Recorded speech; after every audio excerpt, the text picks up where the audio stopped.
제일 먼저 뭘 조사하나요? 일단 겉을 봐야죠. 겉에 이제 뭐 큰 구멍이 있는지 아니면 부서진 부분이 있는지 뭐 어떤 흔적을 찾아야 될 거고요.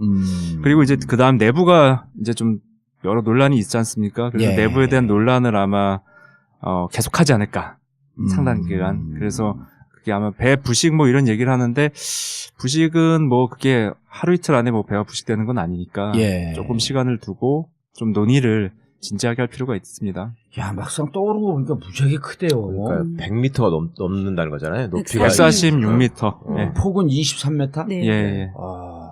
원래는 높이지 그러니까 높이가 23m고 길이가 146m. 아, 지금 누워 있으니까. 그러니까 네. 현재 누워 있는 상태는 누워 폭이고. 있는 상태. 예, 그렇죠. 근데 오늘 선체조사위원분들이 처음 방문하셔서 이렇게 가보셨던 모양인데 뻘이 엄청나게 차 있다고 네, 그러는데요. 맞아요. 그 안에? 예. 아하. 그러니까 그거 걷어내는 이미 것도 또 많이 떨어져 있고 반잠수선 위에.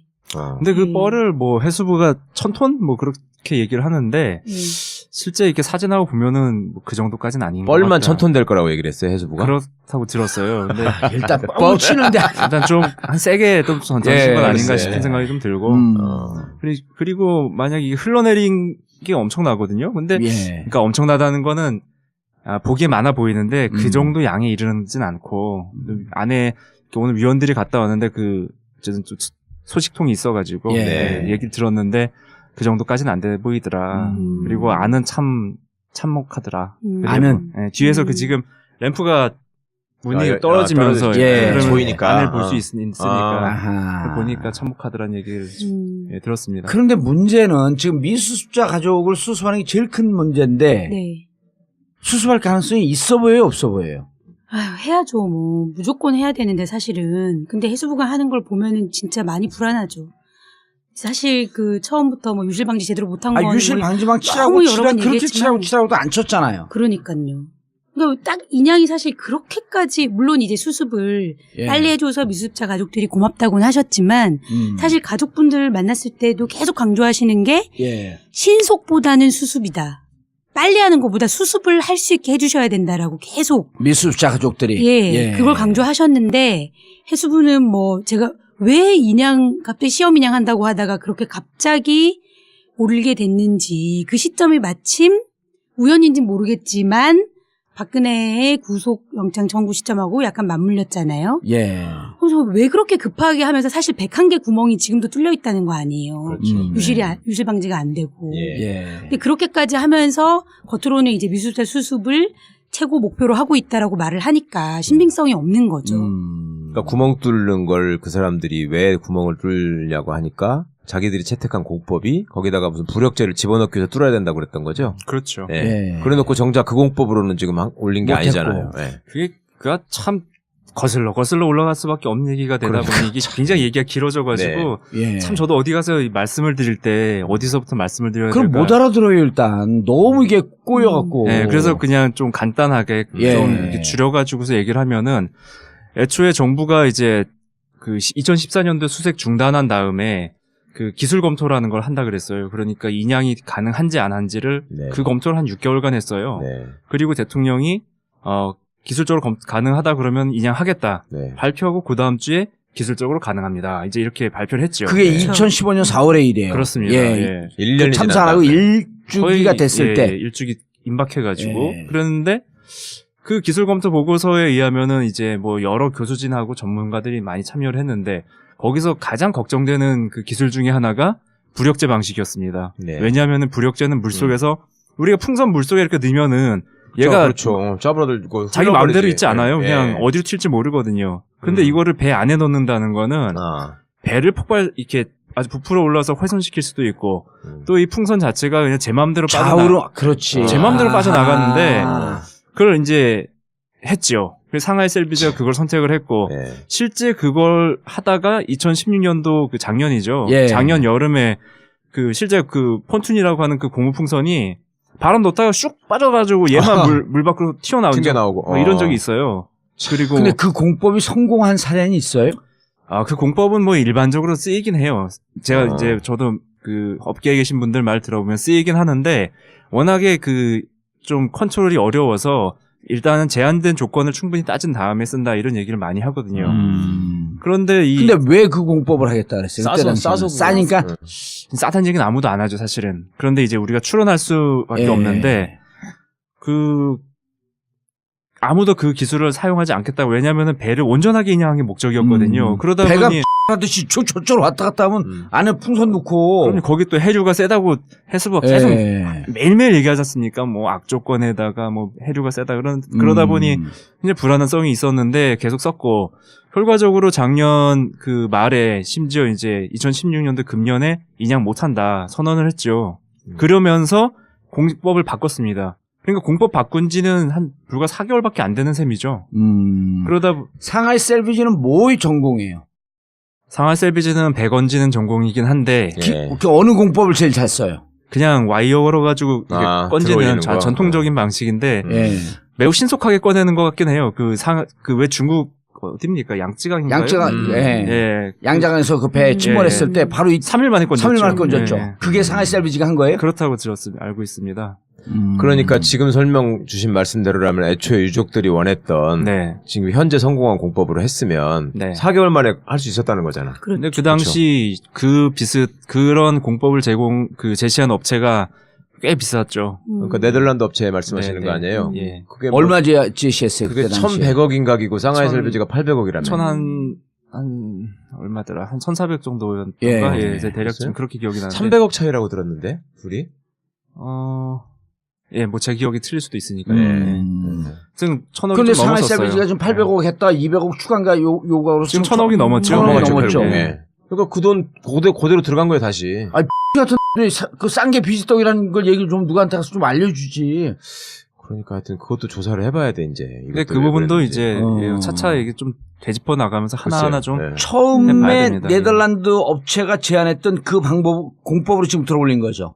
거의 유사합니다. 그러니까 완전히 공법이라는 게 그렇지 않습니까? 아주 뭐 토시 하나 안 바꾸면 똑같은 거냐, 아니면은 뭐 주댕기 비슷하면 같은 거냐라고 여러 얘기할 수 있지만은 일단 가장 핵심적으로 이제 주요한 방식이 유사하다 이렇게 볼 수 있는 거죠. 아니, 제가 이 대목에서 한 가지 여쭤볼 게 있는데, 지금 소위 자기는 굉장히 양심적인 엔지니어다 이렇게 주장하시는 분들 중에 그런 얘기를 하시는 분들이 꽤 많고 인터넷에서 나름 그게 설득력 있게 퍼지고 있어서 걱정돼서 여쭤보는 건데요. 그러니까 일배류의 글도 아니고 자기는 박근혜가 나쁘고 파면돼서 마땅하고 구속돼야 된다고 생각한대. 그렇게 전제를 해놓고 그렇지만 세월호 사건의 책임을 박근혜한테 넘기는 거는 잘못된 것이다. 이렇게 주장하면서 나름의 논리를 펼치는 사람이 있어요. 지가 보기에는 원인은 다 밝혀졌고 예를 들면 과적, 뭐 평형수 빼고 그다음에 선장이 이상한 사람이고 뭐 항해 과정에서도 직원들도 다 이상했고 선원들이 제대로 일을 못했고 해경이 무능했고 뭐 그거 이상 더 무슨 원인이 있냐 그런 소리를 하면서 뭐라고 하냐면 유족들이 무슨 할 말이 있냐 맨 처음에 그게 결국은 생존자가 있을 수 없다라는 거를 정부가 먼저 인정하고 유족의 눈치를 보지 말고 빨리 그걸 선언한 다음에 그때 건져 올렸어야 된다. 근데 그때는 유족들이 그렇게 인양을 반대해놓고 나중에 와서는 무슨 너네들이 일부러 시간 끌어가지고 인양을 늦춘 거 아니냐, 뭐 탄핵 이후로 맞추는 거 아니냐, 이런 식의 얘기를 한다는 거는 굉장히 나쁜 행동이다. 이런 식으로 비난을 하는 사람들이 있어요. 그 팩트가 어떻게 된 거예요? 근데 사실은 대통령의 책임과 관련해서는 물론 논점이 그게 아닌데 저는 일단 그 맨 처음에 유족들이 근데 여기 지금 최 변호사가 얘기한 것 중에 조금 빼내면 2014년 11월 12일 그러니까 수습 종교를 선언하고 난 다음에 그때 유족들 사이에서 설왕설래한 건 분명히 있었잖아요. 예, 있었죠. 뭐 우선 인양을 하자, 아니면 지금 인양할 때가 아니다라고 하는 거 갖고 잘 모르니까. 그러니까 논쟁을 하면서 몇 개월을 끌었어요. 저도 그 기억이 나서 지금. 그 기억이 나는데 문제는 뭐냐면 2015년 4월이 됐잖아요. 그때는 인양 쪽으로 이미 결정이 났어요. 그렇죠. 박근혜 대통령 대통령 그때 당시에 인양을 하겠다라고 할 때 가족들 견해가 다 정리되지 않았나요? 거의 그 시기에는 인양을 해야 된다는 걸로. 그렇죠. 11월. 그때 몇 개월만 좀 설왕설래 했었고, 우왕좌왕했었고, 2015년 4월에 대통령 인양한다라고 할 때 일부 반대 있었지만 인양 쪽으로 가족들은 다 가 있었는데. 이미 2014년 11월 12일 날 수색 종료가 된 게. 그렇죠. 가족들이 인양으로 갔기 때문에 정리가 다 된 건데, 그러니까 사실은 근데 그 지점에서 그렇게 생각하실 수는 있는데, 사실은 그러면 국가가 왜 존재해야 돼요? 그렇죠. 아니 피해자들이 무슨 평범한 사람들인데 네네. 배를 인양해야 되는지 심해 잠수를 해서 네. 수색을 해야 되는지 잘 몰라요. 그거를 예. 피해자들이 어떻게 피해자들 말에 좌지우지되면 해경이 존재할 필요가 없죠 사실은. 예. 근데 대통령이 뭐가 문제냐면 해경은 사실은 심해 잠수 능력이 없었어요. 그렇죠. 애초에 할 수 없는 예. 사람들이네. 근데 해경이 자기들의 이거는 내 관할이니까 해군에 오지 마라. 대해서도 해군에 오지 마라. 예, 모든 판단을 자기들이 다 해버렸단 말이에요. 근데 예. 그러면 기억이 사실은 다 난다. 급하면 해군 너희들도 빨리 투입해서 해라고 지시를 했어야 될 사람이 대통령인 대통령이죠. 거예요. 예. 그 와중에 누가 책임을 지겠어요. 그 미국 법을 제가 일부러 가져왔다니까요. 그래서 지금 제가 여쭤본 예. 게 사실은 유효한 답을 주셨는데, 그러니까 예. 사람들이요 오래되다 보니까 아. 구체적인 팩트를 잊어버리고 있잖아. 그렇죠. 맞아요. 그러니까 그런 것들을 이렇게 조합을 해가지고 악의적으로. 은근히 논리적인 걸 가장해가지고 유족들을 비난하는 새로운 논리가 지금 만들어져 있다니까요. 그게 걱정돼서 설득력이 드리는 있어. 말씀이에요. 뭐냐면 SNS상에서 돌고 비판하는 글들은요. 처음서부터 야 우리 팬카페 거기서도 그래요. 야 정봉주 야 난 너 싫어. 절대 이렇게 글 안 써요. 감옥 갈 때 울었고 난 당신을 지지하는데 지금 말 하나 투로 박았곤 당신 같은 싸가지론 진보는 멸망합니다. 뭐 그런 난 식이죠. 떠납니다. 처음서부터 교활하게 온 놈들이야. 그러니까 지금 이 얘기를 그때 저도 기억이 나는데 겨울에 이제 마지막에 수습 종료한다 그럴 때 마지막으로 그 수습이 된 아이가 있잖아요. 네. 그 안산 장례식장에 갔는데 그때 수색을 해야 된다. 먼저 수색을 한 다음에 인양을 해야 된다. 그때도 인양 결정이 잘 안 났을 때예요. 그렇죠. 근데 이제 최종 수습이 끝나고 난 다음에 한두 달 논쟁을 하다가 인양하는 쪽으로 결정이 다 났어요. 그때는. 네. 그럼요. 예, 다 말씀대로 인양하라고 수색 발표하고 종료라는 난리가 났었는데. 수색 종료 이퀄 그날부터 인양을 하자는 걸로 전환되는 거를 선언하는 거였기 때문에 그러니까 우리 청취자분들이 헷갈리시지 말아야 될 게 당시에 유족들이 반대를 했기 때문에 인양이 늦어졌다는 아무 아니다. 상관이 없다. 아하, 그거는 그렇죠. 그게 중요하잖아요. 예. 그건 정부가 결정을 그렇죠. 안 하고 미룬 정부가 거죠. 무책임하게 미룬 네. 것이지. 그리고 11월 12일서부터 4월까지도 6개월간을 우유부단을 했던 거예요. 정부가. 그러니까. 아니 계속 안 건진다고 그랬지. 돈 많이 들어서 뭐 아니 이제 정치권에서 그 얘기를 했죠. 김진태가 지금 그때 그 얘기한 거 아니야. 대선 가슴에 후보나 묻는 겁니다. 대선 뭐 이런 후보까지 거. 나온 그 김진태 의원이 뭐 가슴에 묻자. 네. 네, 그때 그 건지지 얘기할 맙시다. 때예요. 이런 얘기를 돈이 뭐 했죠. 몇천억이 드는 애 어쩌네 하면서. 예. 완전히 처음으로 돌아가 보면 예. 왜 이 문제가 생겼는지를 알 수가 있는데 4월 16일 날 사실은 그 특공대를 투입했잖아요. 예. 특공대를 투입하고 그다음에 1시부터 예. 그 가이드라인 설치를 하기 위해서 4월 16일 날 오후 1시. 네, 예. 1시부터 이제 준비를 해가지고 3시인가? 뭐 1시 하면 그 무렵에 오후쯤에 그래. 해경이 그래요. 들어가 봐요. 예. 예. 근데 다 잠수 능력이 없었던 거야. 심해 잠수를 할 수 있는 능력이 네네. 안 됐던 거예요. 예. 그래서 민간 잠수사들이 들어와서야 이제 비로소. 17일부터 처음에 가이드라인이라는 걸 설치를 해요. 예. 그래서 가이드라인을 설치하고 이제 2명씩 조를 짜서 들어갈 수밖에 없단 말이에요. 가이드라인이라는 게 그게 안 보이니까. 안내선을 하고. 조를 예. 휩쓸리기 때문에 그렇죠. 이 바지선이면 바지선 뭐 위에서 내려가는 그 묶어가지고. 배랑 그다음에 계속 세월호랑 세월호까지 이렇게 묶어가지고 묶는 연결해가지고. 그렇죠. 안내선이죠. 안내선. 안내선이죠. 가이드라인. 예. 그래서 그거를 이렇게 잡고 내려가야 되는데 그렇게 한 줄에 2명씩밖에 못 내려가는 상황이었는데 예. 이 해경에서는 계속 사실은 유가족들한테 미안한 마음도 있었겠지만 사실은 계속 은폐를 하죠. 아니 그때요? 근데 그때 되게 정확하게요. 대대적인 수색을 하고 있다고 뻥을 치면서 그렇죠. 살릴 수 있다라고 하면서 왜 에어포켓을 에어컨 예. 얘기가 나오고. 예. 그거는 얘기가 며칠 나오고 막 뒤고 그랬잖아요. 며칠 뒤고 당일날 2014년 4월 16일 날 해경이 심해 잠수 능력이 없으니까 누가 오냐면 해군 특공대들이 와요. 그렇죠. 예, 예. 그렇죠. 특공대들이 왔고 오후 6시에 1차 잠수를 합니다. 네네네. 그리고 가이드라인도 설치 안 된 걸 보고 답답했고 가이드라인 설치해야 된다 하면서 2차 잠수할 때 해경이 그때 막아요. 그게 정확하게 6시 15분인가 25분 그 사이에 막으면서 우리 관할이니까 들어가지 말라 그래요. 네네. 맞습니다. 그때부터 해경이 우리 관할이라 그러면서 민간 잠수사도 못 들어가게 하고 해군 특수부대도 못 들어가게 해서 해군 특수부대는 그 다음 날인가 다다음 날 철수를 합니다. 그게 그때 당시의 팩트예요. 우리가 이 방송을 수십 번을 했어요. 그때 당시 상황을. 그 해경이 능력이 없으면서 그래도 자기를 관할이라 그러면서 접근을 못 하겠던 거야 초창기에는. 그러니까 그렇죠. 그게 결국 다시 되새기셔야 될 거는 구조 작업을 제대로 안 했고 정부는 그때도 가능하면 인양을 안 하고 싶어 했고 그러면 자꾸 정치적으로 이걸 끌고 가려고 했고 그거를 좀 기억해 주셨으면 좋겠습니다. 그리고 또 하나가 그 교묘한 논리 중에 하나가 또 뭐가 있냐면 그럼 박근혜가 거기 갔으면 구조할 수 있었냐 따위의 얘기가 있거든요. 노무현 대통령이 그러면 살아있었으면 가면 구조했다는 말이냐. 그다음에 또 뭐냐면 상품백화점 무너졌을 때랑 성수대교 끊어졌을 때랑 대구 지하철 참사 때는 왜 그때는 대통령 물러나라고 그러면 안 했냐.